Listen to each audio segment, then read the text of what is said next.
Salut à toutes et à tous et bienvenue dans la partie 2 de la fabrication de mon local donc pour mon imprimante 3D. Je viens juste de terminer donc d'assembler les meubles, les bureaux, etc. Donc je vous mets un petit timelapse et après on voit tout ça ensemble.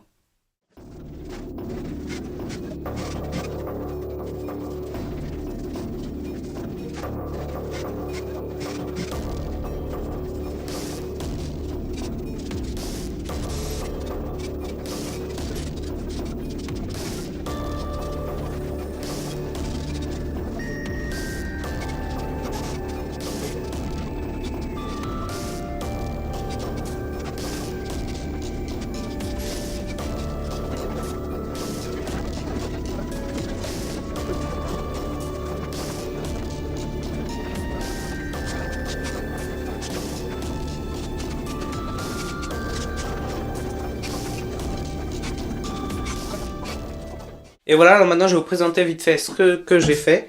Donc j'ai pas fait ça tout seul.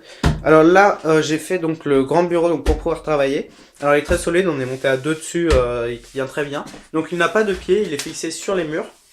Donc comme ça je suis pas embêté.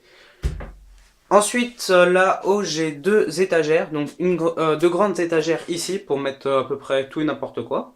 Elles sont aussi très très bien fixées, elles tiennent très très bien. Ici, j'ai deux petites étagères, donc pour mettre je pensais par exemple à des outils ou des trucs faciles, parce que ici, elles sont à portée de main super facilement quand je travaille ici.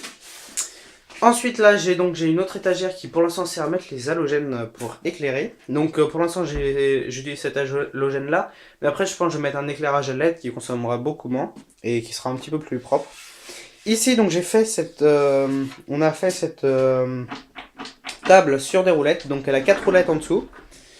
Alors elle va vraiment beaucoup me servir. Je pourrais mettre des ordinateurs dessus ou tout et n'importe quoi.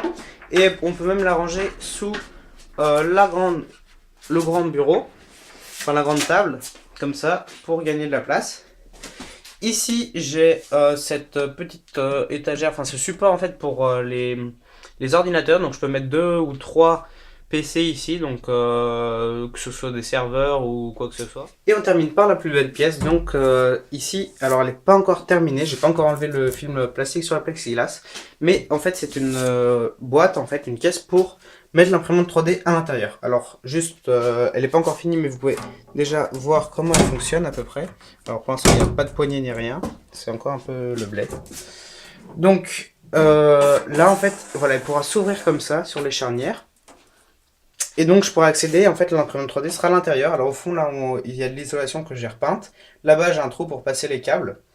Et donc je mettrai l'imprimante 3D à l'intérieur et l'isolation en fait me permettra d'avoir un air plus chaud à l'intérieur et donc avoir de meilleures impressions. Voilà, donc c'est pas encore fini mais je vais faire ça donc dans la partie 3, je vais avancer un petit peu. Mais voilà, comme ça je tenais à vous montrer ça avant d'avancer plus. Donc voilà, c'est la partie 2 est terminée, donc j'ai assemblé tout ça. Maintenant pour voir la partie 3, vous cliquez ici, donc je vais faire toutes les finitions en fait, parce que là c'est encore assez brut. Je vais peindre, décorer, tout ça, enfin je vais vraiment terminer, m'installer, etc. Je pense pas qu'il y aura de partie 4, enfin on verra. Et puis on se dit à très bientôt.